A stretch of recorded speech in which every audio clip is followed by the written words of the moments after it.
The New York Giants are undefeated. After multiple years of misery, the G-Men are putting the entire NFL on notice that they are for real and a bona fide contender for the playoffs. But in order to truly appreciate the magnitude of this impressive 2-0 start, it is important to know where they came from. So here is why nobody is noticing what the New York Giants are doing right now. So let's set the landscape. It has been 5 consecutive seasons of non-stop losing records by the New York Giants.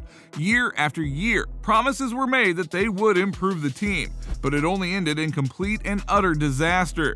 They won 22 out of a possible 81 games. That is 27%.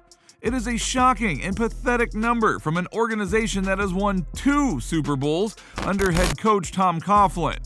He is the last coach to taste some success. When Coughlin left in 2015, he was replaced by Ben McAdoo, who, took the team to the playoffs in his first season in charge, but then followed it up with a 3-for-13 season record, finishing bottom of the NFC East. McAdoo was then let go, but the catastrophic descent into the abyss continued for the Giants when they hired Pat Shurmur, who lasted 2 depressing seasons, winning 9 games from a possible 32. Not exactly the numbers you want when you are coaching a team in a major market. The fans expected heads to roll, and Shurmur's did. And that is when New York Giants owner John Mara decided order needed to be restored to his beloved franchise, so he brought in the Judge. Joe Judge was dreadful, but was given the same amount of time as Pat Shurmur and actually managed to get one more win. But still, let's be clear, it was another 2 seasons of pitiful garbage football from the Giants. Their record under Judge last season was 4-for-13, and the whole place stank of complete failure. A once feared franchise who managed to beat Tom Brady and Bill Belichick's Patriots not once, but twice in the Super Bowl, were now struggling to deliver the bare minimum of entertaining football.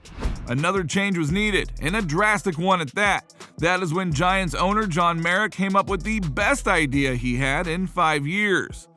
Brian Daboll, you are the next head coach of the New York Giants, and you have 2 years to win more than 10 games. So far, he's got 2, and what a beautiful 2 wins those were at the Titans and at home to the Panthers. Both games went down to the wire. The Giants head coach is bringing life to this organization and a winning mentality that has the bedrock of bravery and the fortitude of conviction. He believes in his players, and he believes in this team. So much so that he had the opportunity to tie the game late in the 4th quarter against the Titans, but he said, "No, let's go for the 2-point conversion." It obviously paid off, but what's interesting is that head coach Daboll didn't hesitate. He sensed that the Tennessee Titans were vulnerable, and he had a strong gut feeling that if he didn't attempt the 2-point conversion, he would be doing what his predecessors would have done. He would be repeating a pattern of failure. That feeling is not an option with this franchise under the leadership of Brian Daboll. They won the Titans game because Tennessee kicker Randy Bullock narrowly missed a 47-yard winning field goal as time expired. It was a heroic week for the Giants organization, and they carried that good feeling into week 2 at home against Baker Mayfield and the Carolina Panthers.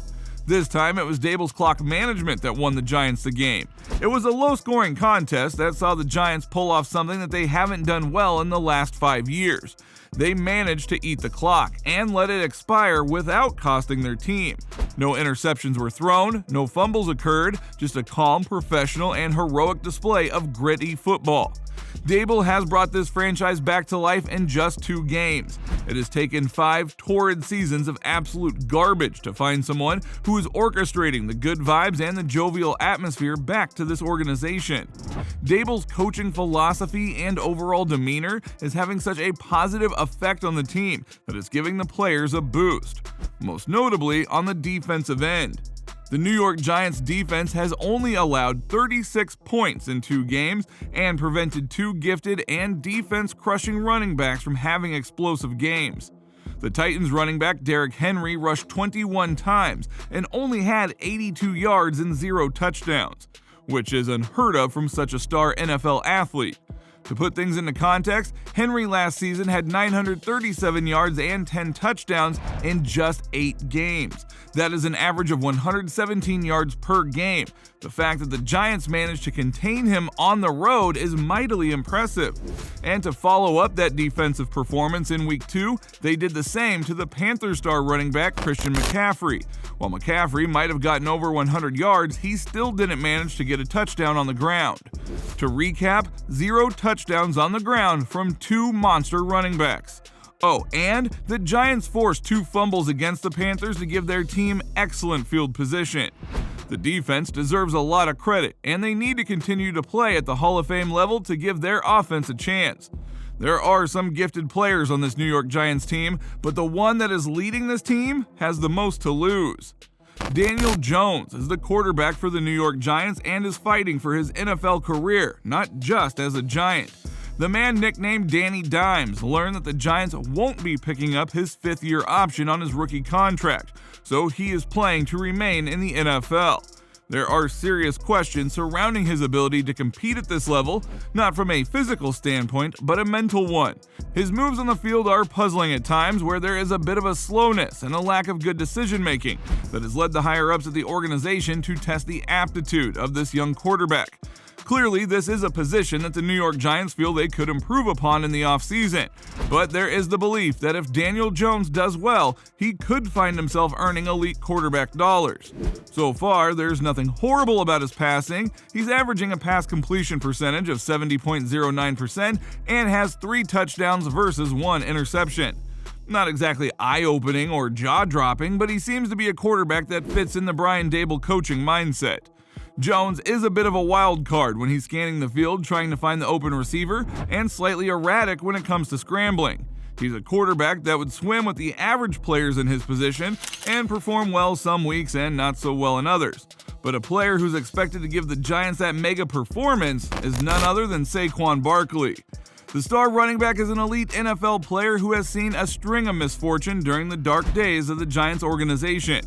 But in Week 1, he was the hero. His effort and power to get across that goal line for the 2-point conversion was reminiscent of the rookie Saquon, the player who wanted to prove that he belonged, and now he has to do it again after unfortunate injuries sidelined him for most of last year. Just last season, he played in 13 games and had 593 rushing yards, which are about 45 yards per game. This season, Barkley is averaging 118 yards per game, and those yards weren't earned against feeble defenses either. He rushed for 164 yards on the road against the Titans defense that usually gives up nothing on the ground, and had 88 total yards against those very stingy Carolina Panthers defenders.